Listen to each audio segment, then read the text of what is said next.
bien, vamos a presentar a nuestros invitados. Gisela Parra, bienvenida, que acaba de renunciar a la Secretaría Ejecutiva de la Mesa de la Unidad Democrática aquí en el exilio y que nos va a explicar más adelante exactamente por qué. Bienvenida. Buenas noches, placer. No. Tenemos a mi izquierda a Humberto Illa, que es coordinador de la Convención Internacional Anticomunista, cubano. Muchísimas gracias por estar aquí. Gracias a ustedes por la invitación. En la mesa, y tenemos a Kennedy Bolívar, representante de esa juventud venezolana que se está jugando todos los días la vida en la calle y que lleva ya, ¿cuántos días de protesta? ¿Más de 40 muertos? Más de 2 meses ya. Más de 2 meses y más de 40 muertos, Más que de se dice 40. fácil. Anoche murió un estudiante de la Facultad de Farmacia de la Universidad Central de apellido Sánchez, que fue secuestrado y después apareció muerto. Qué horror, anoche. ¿no? Exactamente. Qué horror, ¿no? Por las denuncias también de tortura, porque no solo que te arresten, sino que te torturan. Vamos a empezar por las damas, por Gisela, y que nos explique por qué le parece tan mal este diálogo que hoy, ahora mismo se está celebrando ya una segunda ronda misteriosa, digamos, ¿no? Sí, es que yo no es que estoy en contra del diálogo. El diálogo es sano para conseguir solucionar los problemas. Lo que pasa en Venezuela es que no están dadas las condiciones para un diálogo, porque esto simplemente beneficia al gobierno en el sentido de ganar tiempo, de correr la arruga, como se dice coloquialmente hablando, para que se desinfle la oposición estudiantil, que es la que está en la calle, brindando sus vidas, su libertad, ante un gobierno sin escrúpulos de ningún tipo. Entonces, cuando uno tiene un gobierno, se necesitan también ciertas condiciones para el diálogo. Diálogo significa también que las partes se negocien, pacten, ceden. ¿Y qué vamos nosotros a ceder? Cuando Maduro, antes de entrar en la primera reunión, dijo: aquí no se negocia ni se pacta el proyecto revolucionario. Y el problema de Venezuela es el proyecto revolucionario antidemocrático, dictatorial, asesino y corrupto. Entonces, ahora, algunos creen que de todas maneras ha sido una oportunidad para que una oposición censurada, porque los medios están totalmente controlados, pudiera tener, o sea, el pueblo pudiese ver cosas como esta, por ejemplo, a Capriles hablándole directamente a la cara, vamos a verlo, al señor Maduro. ¿Cómo tú vas a pedir respeto si tú irrespetas? ¿Cómo tú le vas a pedir al país que te acepte si tú a la mitad del país le dices fascista, los amenazas? No te van a respetar. Nicolás, cualquier venezolano te puede pedir la renuncia. A mí me la piden todos los días. Pregúntale a Agua, que lo tienes ahí sentado. Pregúntale. O nosotros cedemos en posiciones intransigentes y buscamos que realmente haya diálogo, que la mayor responsabilidad es de parte de ustedes, o esto cambia, o esto revienta. ¿Revienta o cambia? ¿Qué crees tú? Debe cambiar. Debemos salir de este régimen para consolidar la democracia en Venezuela. Para eso estamos trabajando, para eso está la juventud en la calle, y reiteramos nosotros que estamos en contra de un diálogo falso. ¿Están en contra, por ejemplo, de eso que pasó, lo que está pasando ahora mismo? Por supuesto, parece que es un diálogo porque a falso? puerta cerrada, empezando por allí. El de hoy, pero ¿y el anterior? ¿También estaban en contra? Pero ¿en qué avanzamos en ese momento? Se dijeron unas que otras verdades, pero no profundizamos en el tema. Hay 2 alcaldes electos por voluntad popular en Venezuela que están presos.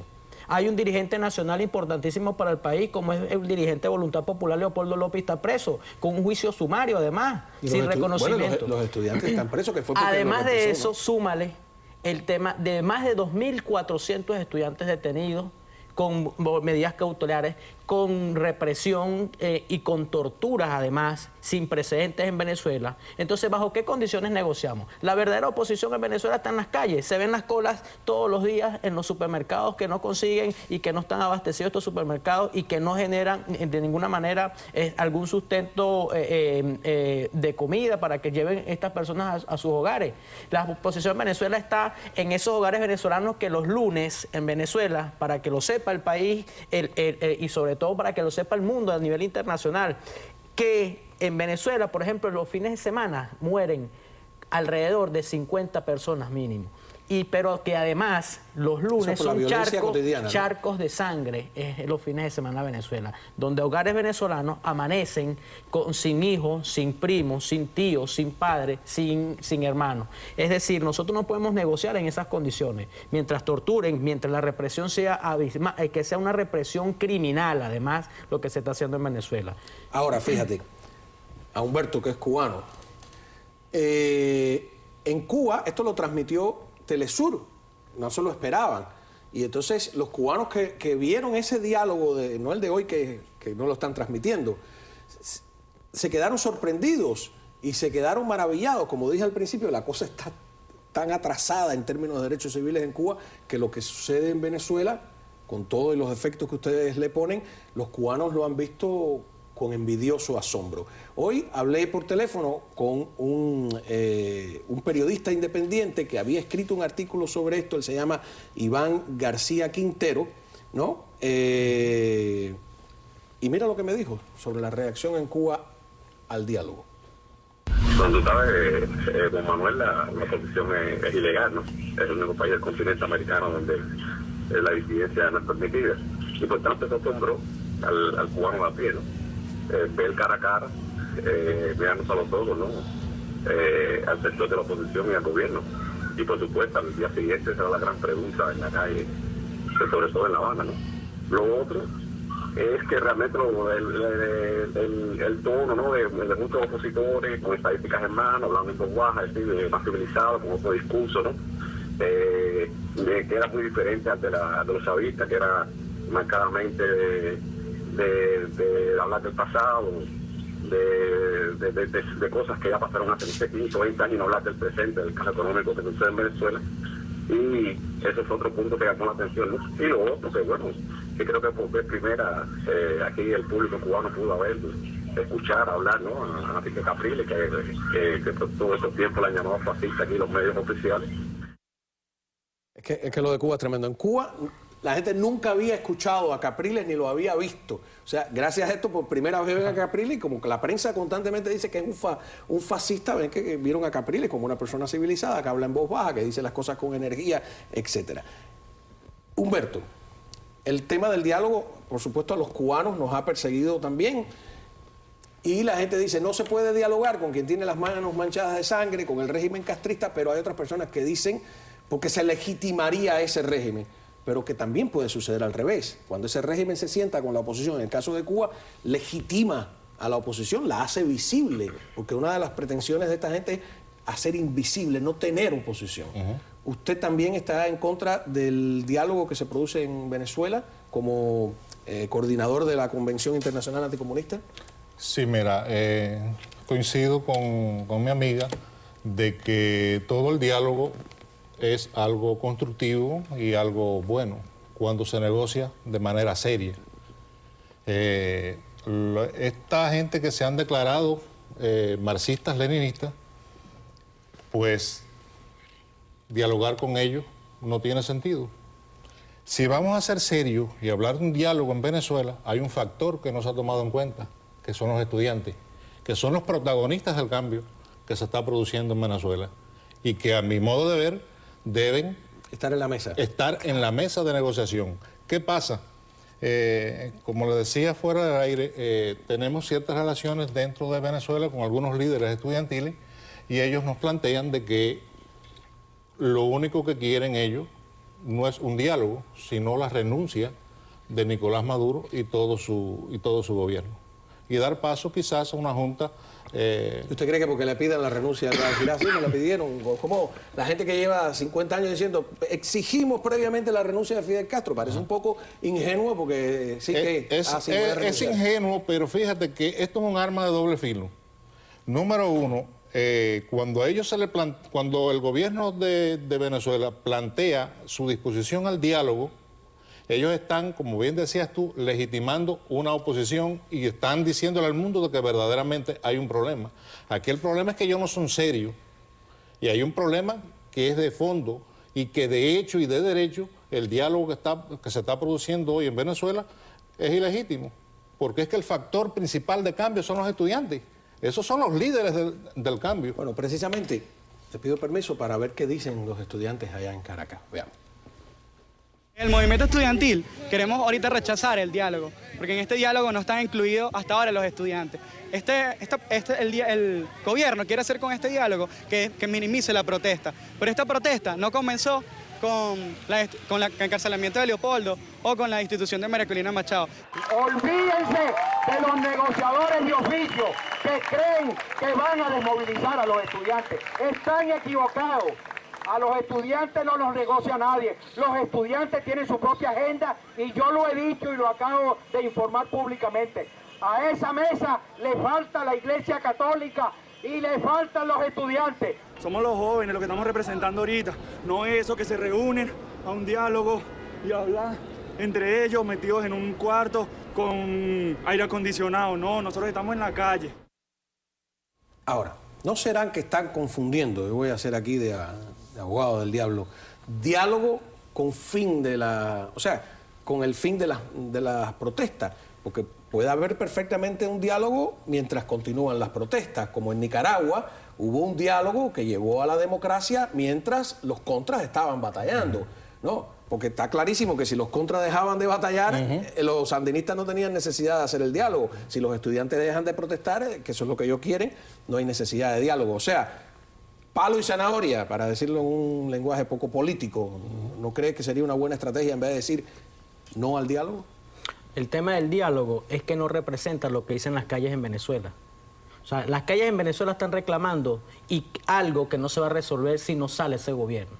El gobierno venezolano o el régimen que representa Nicolás Maduro es un gobierno, primero que es un gobierno criminal, asesino, como lo acaba de decir la doctora Gisela Parra. Además es un gobierno corrupto, pero eso hay que sumarle también un tema de escasez, el tema de la inseguridad. O sea, el problema es el gobierno, el problema es el régimen, el problema es que esta dictadura que en Venezuela hoy gobierna es una dictadura a la cual la única solución es la salida, porque nosotros tenemos que restaurar la democracia para nosotros poder resolver las exigencias que están los estudiantes. Y si no quieren salir, ¿qué hacemos? O sea, doctora, ¿usted cree que estas protestas tienen la capacidad física de sacar del poder a un régimen que tiene muchas correas de contención y de represión en sus manos? Mira, nosotros hemos llegado en Venezuela a un punto de quiebre, en el cual es insostenible la situación desde todo punto de vista. Estamos en una debacle económica, política y social. ¿Pero usted cree que se cae el gobierno? Pero ¿qué es lo que pasa? Por supuesto que el gobierno es poder. Poder de las armas, poder del dinero. Lo hemos visto como ha comprado las conciencias de Latinoamérica y de Europa. Pero mi pregunta concreta, disculpe. ¿Usted cree que las protestas tienen la capacidad de derrocar al régimen de Maduro? Si se organiza la protesta y si el resto del país democrático apoya, porque yo quisiera ver a Fede Cámara, yo quisiera ver a los sindicatos, yo quiero ver también a los rectores de las universidades, al lado de los estudiantes, a los políticos, al lado de los estudiantes de verdad, no uno por aquí y otro por allá. Falta una organización total al lado de ellos, que son los que han demostrado una madurez política, un diálogo sincero, idealismo. Eso es lo que necesita el país y en eso todo el país tiene que apoyar. Cuando se unan todas las fuerzas vivas del país alrededor de esta juventud tan valiosa, llena de ideales, que le hace falta precisamente un país tan corrompido, entonces sí tenemos nosotros completamente la victoria enfrente, porque vamos por buen camino. Esto le ha quitado en el mundo entero la máscara al gobierno, al régimen, por eso no es un gobierno, al régimen que tenemos, de que verdaderamente el mundo se dio cuenta de que tenemos enfrente una dictadura sin escrúpulos. Porque yo quisiera creer en la victoria, sería la mejor, la gran victoria de la juventud, de la oposición, en las calles heroicas, con una mística incluso, pero ¿qué pasa si fracasa? Si no tienen la fuerza suficiente para derrocar el régimen y no hay otro camino abierto, ¿no sería inteligente tener las dos cosas? Es lo que insisto yo. El problema, a nuestro modo de ver, y la información que tenemos hacia el interior de Venezuela, es que los políticos tradicionales carecen de confianza en la gente. Hay un factor, y te lo repito ahora, muy determinante. Pero Capriles, por ejemplo, es un político tradicional, porque estábamos hablando de políticos tradicionales, los de los viejos partidos, quedaron, desaparecieron en esta pero hay una cosa, guarimba histórica que hemos vivido, ¿no? Hay una cuestión estratégica aquí que ha surgido prácticamente sin pensarlo, que son esta cuestión, este liderazgo estudiantil que está en las calles, que son los protagonistas del cambio. No hay otra cosa. Este diálogo de estos políticos tradicionales no va a resultar con esta gente que está en el poder. Obviamente el cambio está en esos estudiantes, en el liderazgo de esos estudiantes. Nos parece que hay muchos políticos tradicionales, muy pocos luchadores cívicos, que es lo que hace falta para la organización que estaba hablando Gisela.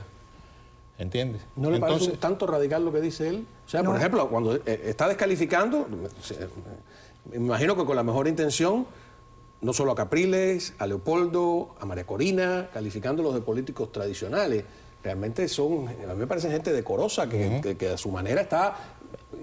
No tiene nada que ver con los viejos partidos políticos. Yo no creo que haya descalificación. No. Lo que hay es diferentes puntos de vista, que es otra cosa. Pero se dice que, que ese liderazgo ya no representa a nadie, que son los estudiantes, son una descalificación, digo, bien intencionada, o analítica. Sí, no. Cuando yo me refiero a estos políticos tradicionales, estoy enfocando directamente a la Mesa de Unidad Democrática. Lógicamente, Leopoldo López es un líder que está en la cárcel ahora mismo, ¿no? Que está en la cárcel. Entonces es un líder válido y precisamente por eso está en la cárcel. ¿María Corina no le parece válida? María Corina, claro que sí.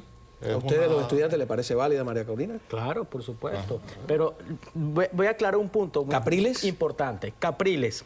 Capriles es gobernador del estado Miranda. Actualmente los trabajadores del estado Miranda están reclamando pasivos laborales.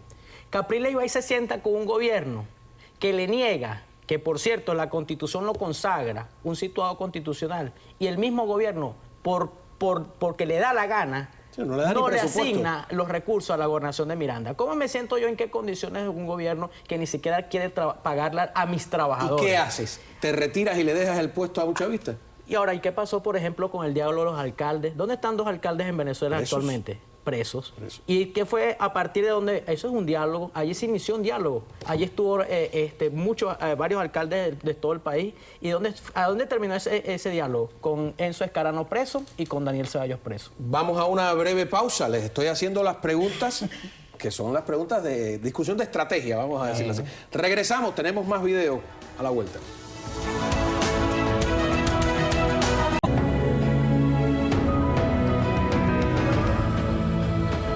Muy bien, tengo en la mesa 2 venezolanos y un cubano, los 3 en contra del diálogo y yo tratando de alguna manera de ver si hay otro enfoque. Vamos hablando de ese diálogo a ver algunas de las cosas que se les dijo en la cara a ese régimen que nosotros los cubanos, pobrecitos, que ni siquiera tenemos esa oportunidad, lo miramos con envidia. Veamos. Nuestro país, ustedes dicen que son 2 modelos. Señores, escasez es escasez en cualquier parte del mundo. Falta de producción es falta de producción en todas partes del mundo, sea China, Estados Unidos o Europa, donde sea. Aquí el problema es que, lamentablemente, el esquema económico que ustedes han elegido fracasó. No hablemos de independencia, todo se compra afuera. Yo veía esta semana las noticias, llegaron las caraotas de China, llegó el arroz de Canadá, llegaron los pollos de Jamaica, imagínense ustedes trayendo pollos de Jamaica. Eso para mí es una vergüenza, porque yo sueño en un modelo donde lo más importante sea lo hecho en Venezuela y no gastarse el dinero del petróleo dándole trabajo a los colombianos que traen la carne, a los canadienses que traen el arroz, a los mexicanos que traen el maíz, mientras tanto nuestra producción agrícola está por el piso. El análisis económico de Julio Borges. Hay una cosa que puedo decir a favor de lo que ustedes están pensando, que no fue un diálogo en sí, era como una suerte de terapia colectiva, ¿no? Un debate. Una suerte de debate, no hubo una negociación. No, la oposición no llegó y dijo, exigimos liberación de presos, sí.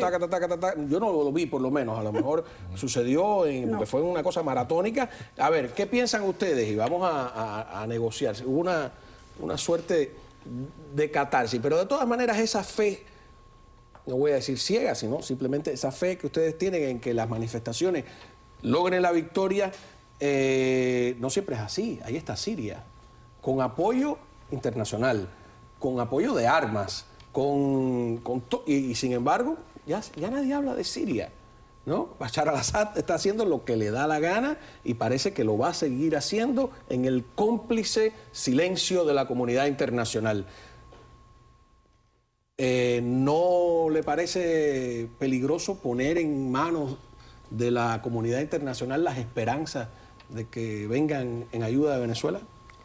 Nosotros en ningún momento hemos llamado a la comunidad internacional a que intervenga de ninguna manera, sino solamente con la solidaridad y sobre todo con la denuncia de las violaciones de derechos humanos y de los delitos de lesa humanidad en Venezuela. Los estudiantes estamos claros y tenemos un plan. Nosotros tenemos un plan, sabemos a dónde vamos. Y la única causa que tenemos para llegar a ese plan es Venezuela. Nosotros estamos claros y tenemos determinación. En una oportunidad lo comenté contigo. Tenemos determinación, tenemos mucha fe y tenemos voluntad de seguir luchando. Yo estoy aquí exiliado, por ejemplo, pero la comunidad internacional también estamos tratando, sobre todo los venezolanos que estamos fuera, y la doctora Gisela sabe, estamos tratando en función de cualquier manera nosotros recuperar y restaurar la democracia. Y recuperar la democracia para Venezuela es en consecuencia nosotros ir a luchar por la democracia de Cuba, por la democracia también de Nicaragua.